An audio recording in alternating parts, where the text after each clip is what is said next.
continuar con el desarrollo del curso de dolor neuropático, contamos con la presencia de un experto, el doctor César Ceballos. Bienvenido, doctor Ceballos. Muchas gracias, doctor Jairo Moyano. Un cordial saludo para todos. Mi nombre es César Ceballos, soy anestesiólogo de la Universidad del Bosque, especialista en medicina del dolor y cuidados paliativos de la misma institución, egresado en el 2007 y hago parte de la Clínica del Dolor de la Fundación Santa Fe de Bogotá. Doctor Ceballos, en su práctica diaria, ¿qué tan frecuente es que usted vea pacientes en la consulta externa que presenten dolor lumbar y radiculopatía? El dolor lumbar con radiculopatía es una entidad bastante frecuente y eso es algo que la hace bastante importante cuando hablamos de atención primaria.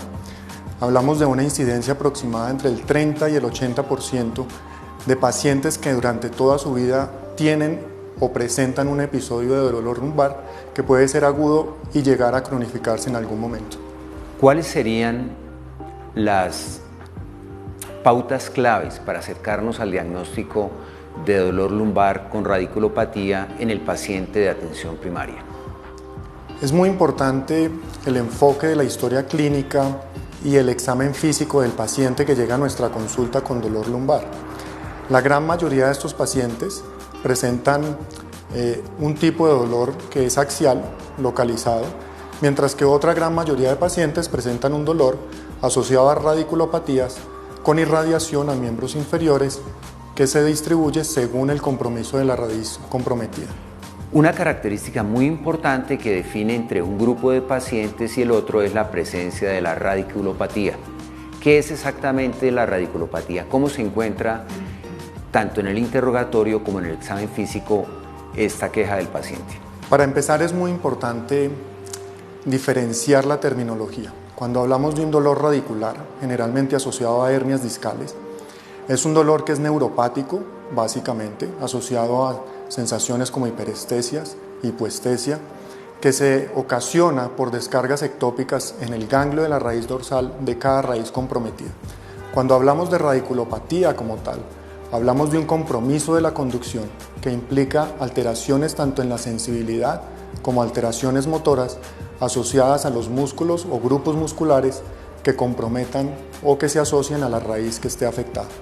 Es decir, que el examen físico iría en concordancia con lo que usted menciona. Por ejemplo, si la raíz afectada es la raíz lumbar 4, 5 o la primera lumbar o la primera sacra, los hallazgos del examen físico deben orientar hacia este diagnóstico. Claramente. Afortunadamente el 90% de los pacientes con dolor lumbar se presentan por alteraciones en las últimas raíces lumbares, L4, L5, S1, como menciona el doctor Moyano.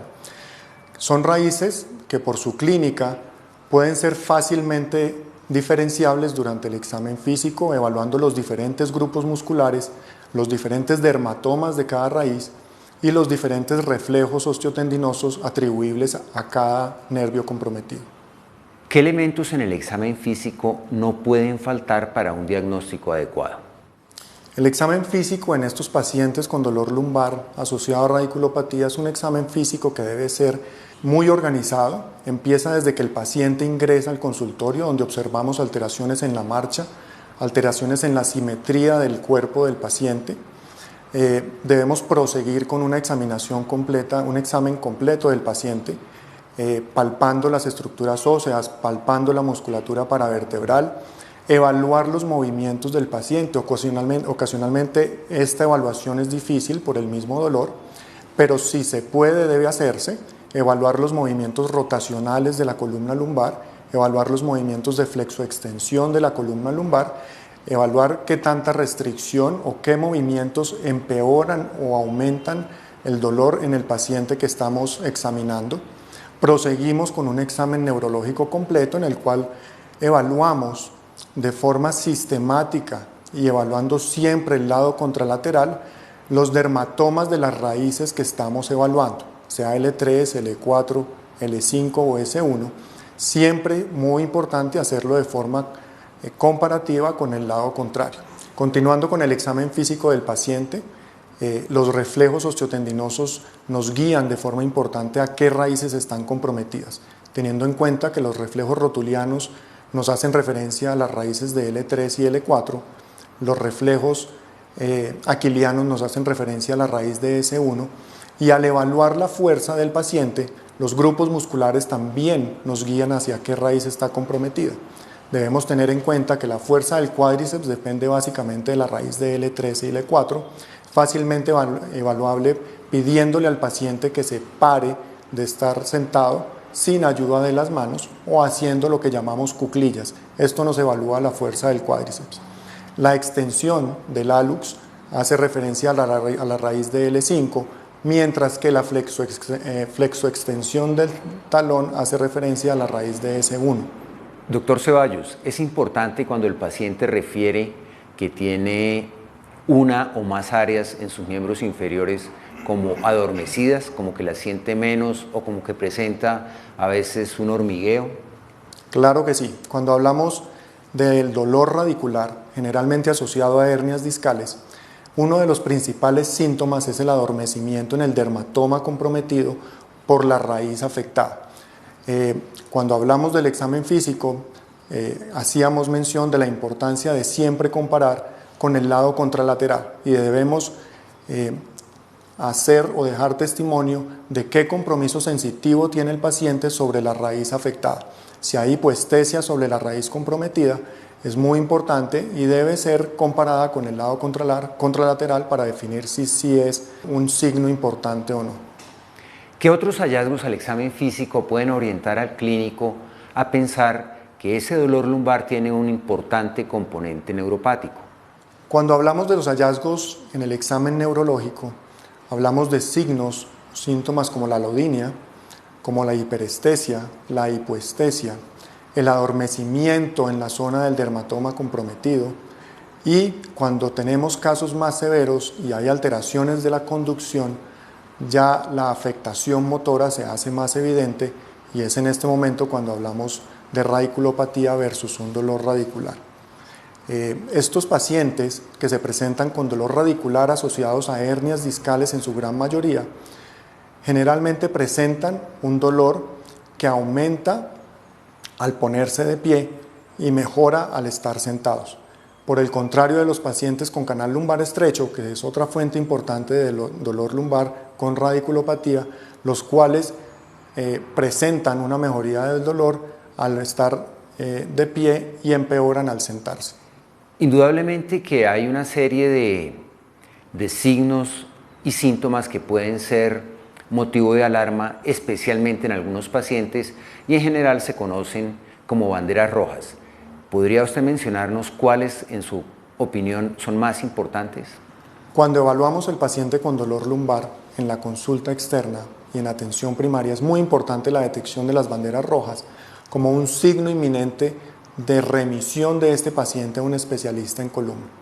Las banderas rojas principales son: 1. Paciente mayor de 50 años. 2. El paciente que presenta o tiene un antecedente de trauma reciente y en quien podemos sospechar una fractura de cuerpo vertebral. 3. El paciente con signos o sintomatología sistémica que pueda estar cursando con una infección activa. 4. El paciente que, a pesar del manejo médico que realizamos durante las primeras 4 o 6 semanas, no tiene una mejoría importante. Y 5. Aquellos pacientes con un consumo prolongado de esteroides que puedan tener alteraciones de la masa ósea y los hacen más propensos a tener fracturas de sus cuerpos vertebrales. Indudablemente que un aspecto importante para el paciente es la intensidad del dolor, pero además el impacto de este dolor sobre su vida diaria y sobre su actividad laboral. ¿Tendría usted algún comentario sobre estos dos puntos, doctor? Es un punto muy importante porque no solo debemos limitarnos a la intensidad del dolor con escalas numéricas que conocemos ampliamente, sino enfocarnos en la funcionalidad del paciente. No es solo mejorar el dolor, es mejorar la funcionalidad del paciente con dolor lumbar, mejorar su día a día, mejorar su función laboral. Es por esto que aquellos pacientes que tienen trabajos más activos tienen una incidencia más alta de dolor lumbar, mientras que aquellos pacientes que presentan trabajos más sedentarios, como en oficina, por ejemplo, son pacientes que tienen una incidencia más baja de dolor lumbar asociado a radiculopatía. Hay algunos factores que predispongan al individuo a presentar dolor lumbar?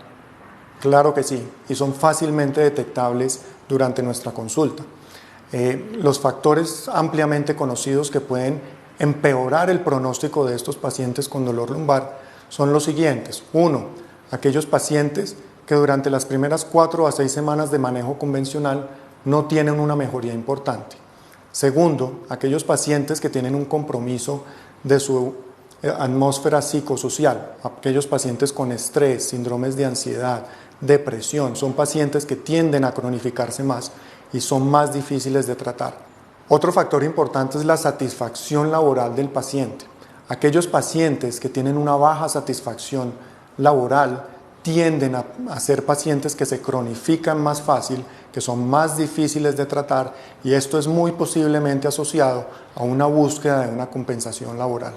Doctor Ceballos, usted mencionó una historia clínica cuidadosa, detallada, un examen físico muy enfocado pues, en los puntos generales, pero específicamente también en los hallazgos neurológicos. ¿Con esto es suficiente o en algunos casos se requieren imágenes complementarias? El estudio paraclínico del paciente con dolor lumbar ha tendido durante los últimos años a mecanizarse y a volverse un estudio donde las imágenes son rutinarias. Y si evaluamos la literatura, no hay ningún estudio que nos demuestre que las imágenes o los hallazgos que encontramos en las imágenes que le solicitamos a los pacientes vayan a cambiar en algún momento el resultado del manejo o no van a cambiar el manejo que iniciamos en estos pacientes. Sin embargo, hay unas indicaciones claras para estas imágenes. La resonancia magnética, que es el gold estándar en el paciente con dolor lumbar crónico asociado a radiculopatía, es un examen que debe estar limitado a los pacientes con refractariedad al tratamiento, pacientes que en las primeras 4 a 6 semanas no tienen mejoría, pero también está indicada en estos pacientes que en nuestra consulta inicial se presentan o tienen signos de alguna de las banderas rojas previamente mencionadas. En estos pacientes está indicada la resonancia magnética nuclear. Por lo demás, la resonancia es un examen imagenológico que está sobreusado, aumentando el incremento de gastos para el sector salud y que no debe ser realizado de rutina. Algunos otros exámenes como la electromiografía, también utilizados frecuentemente de rutina, no tienen una indicación clara, a menos que lo que queramos es definir el nivel de la radiculopatía, descartar otros compromisos de los nervios periféricos o darle un significado funcional a los hallazgos que obtuvimos previamente en las imágenes o la resonancia que solicitamos. Frente a un hallazgo de una hernia discal en algún nivel de la columna lumbar, ¿el paciente necesariamente debe ser llevado a cirugía? Es una corriente que durante la última década ha cambiado, afortunadamente para el paciente, porque gran mayoría de estos pacientes, el 90% de los pacientes que se presentan con una hernia discal en un nivel dado, tienen una reabsorción de la hernia que permite que los síntomas desaparezcan por completo, inclusive durante los primeros meses de manifestación de su dolor crónico. Estos hallazgos clínicos con mejoría de la sintomatología del paciente son corroborados por las imágenes con resonancias tomadas como control al año, donde se ve que la gran mayoría de estas hernias discales presentan de forma importante un 50 o un 60% de reabsorción del tamaño de la hernia. Una vez realizada la historia clínica se define un tratamiento. Con mucha frecuencia vemos que los pacientes que padecen dolor lumbar crónico recurren a la automedicación o a los consejos de personas no idóneas. ¿Cuál sería su aproximación general para los pacientes que presentan dolor lumbar en ausencia de estas banderas rojas que usted ha mencionado? El paciente con dolor lumbar asociado a radiculopatía es un paciente que, como ya lo mencionamos en múltiples ocasiones, tiende a una autorresolución durante las primeras 4 a 6 semanas, inclusive sin un manejo activo. La gran mayoría de pacientes debe iniciar por un manejo no farmacológico, conservador, con terapia física, que puede ser sedativa, recuperación de arcos de movimiento, inclusive la acupuntura tiene una buena literatura en el manejo de los pacientes con dolor lumbar. Solo aquellos pacientes que presentan refractariedad al manejo pueden ser candidatos a la farmacoterapia. La farmacoterapia como tal por sí sola no ha demostrado cambiar o tener un impacto en el desenlace de los pacientes con dolor lumbar crónico. Como ya lo mencionamos, inclusive los pacientes que no tienen un manejo conservador tienden hacia la autorresolución. El acetaminofén y los antiinflamatorios no esteroideos son los medicamentos más utilizados en las fases iniciales. El acetaminofén porque nos da una falsa sensación de seguridad, además es económico, y los AINES, aunque en todos los estudios han demostrado ser mejores durante el curso inicial del manejo en el paciente con dolor lumbar, están limitados en su uso por la variedad de efectos adversos gastrointestinales, cardiovasculares y renales que pueden tener en el paciente. Estos medicamentos, los antiinflamatorios no esteroideos, tienen un uso que debe ser limitado a la menor dosis necesaria y además durante el menor tiempo posible. Generalmente, la FDA limita su uso a 3 a 5 días como el tiempo máximo. Quisiera retomar el caso del paciente en el cual se encontraron claramente hallazgos que sugieren un compromiso neuropático. Por ejemplo, áreas de aleodinia difusa, áreas de hiperpatía y áreas de hipoestesia coexistiendo en los miembros inferiores. En ese grupo de pacientes, ¿usted haría un manejo diferente? ¿Haría un manejo particularmente dirigido al dolor neuropático? En estos pacientes la tendencia dentro de la práctica médica es abordarlos con medicamentos de tipo diferente al acetaminofén y a los AINES. La parte difícil en el manejo de estos pacientes es que realmente la literatura no apoya el uso de ninguno de los medicamentos que vamos a mencionar. Los antidepresivos tricíclicos son una opción en el manejo, se asocian con mejorías a corto plazo, pero no tienen una indicación clara o no tienen estudios que soporten su uso en tiempo prolongado. Unos medicamentos muy interesantes son los anticonvulsivantes como el gabapentina y la pregabalina, que han demostrado igualmente durante las fases iniciales de la manifestación del dolor radicular tener un buen resultado, pero cuando evaluamos los resultados a 12 meses o 24 meses, realmente los beneficios de tomar este tipo de medicamentos no son mayores y no se ha demostrado una diferencia entre consumirlos y no consumirlos. Otro tipo de medicamentos, como los inhibidores de la recaptación de serotonina o los inhibidores de recaptación de serotonina y noradrenalina, también han mostrado resultados muy variables en la literatura, pero definitivamente no tienen una indicación clara en estos pacientes. Un signo clásico al examen físico del paciente con dolor lumbar irradiado a los miembros inferiores es el signo de la SEC. ¿Cuál es su opinión con respecto a este signo, doctor Ceballos? Durante el examen físico, la valoración de la prueba de la SEC o elevación extendida del miembro inferior es una prueba bastante importante que puede ayudarnos con el diagnóstico. Es una prueba que está diseñada para desencadenar dolor cuando las raíces de L4, L5 y S1 están comprometidas. No es una prueba útil en los pacientes que tienen un dolor lumbar axial, ya que casi todos los pacientes a quienes se les realiza con un dolor axial no irradiado van a tener dolor. La sensibilidad de la prueba es buena, estamos hablando de un 90% versus una especificidad del 30%. La prueba hace referencia a una elevación extendida del miembro inferior y será positiva cuando los síntomas radiculares o los síntomas de irradiación por debajo de la rodilla se presentan en un ángulo entre 30 y 70 grados. Los hallazgos por debajo de los 30 grados y por encima de los 70 grados son inespecíficos para múltiples patologías. Como la sensibilidad es alta pero la especificidad es tan baja, la recomendación es combinarla con la extensión del miembro inferior contralateral o un LASEK contralateral, la cual, por el contrario a la inicialmente mencionada, tiene una sensibilidad muy baja, pero tiene una especificidad muy alta. Básicamente estamos hablando de una sensibilidad del 90% del LASEK del lado comprometido para diagnóstico de hernia discal en estos pacientes. Hemos visto que el dolor lumbar con radiculopatía es una condición de muy alta prevalencia. Es importante una historia clínica detallada y un examen físico supremamente meticuloso. Los exámenes paraclínicos tienen un papel secundario en atención primaria y las formas de tratamiento pueden ser medicamentosas o no medicamentosas. El plan de tratamiento debe incluir la educación del paciente y la determinación conjunta de metas analgésicas y especialmente funcionales. El tratamiento no es quirúrgico en la mayoría de las oportunidades y el pronóstico tiende a ser positivo en casi todos los pacientes.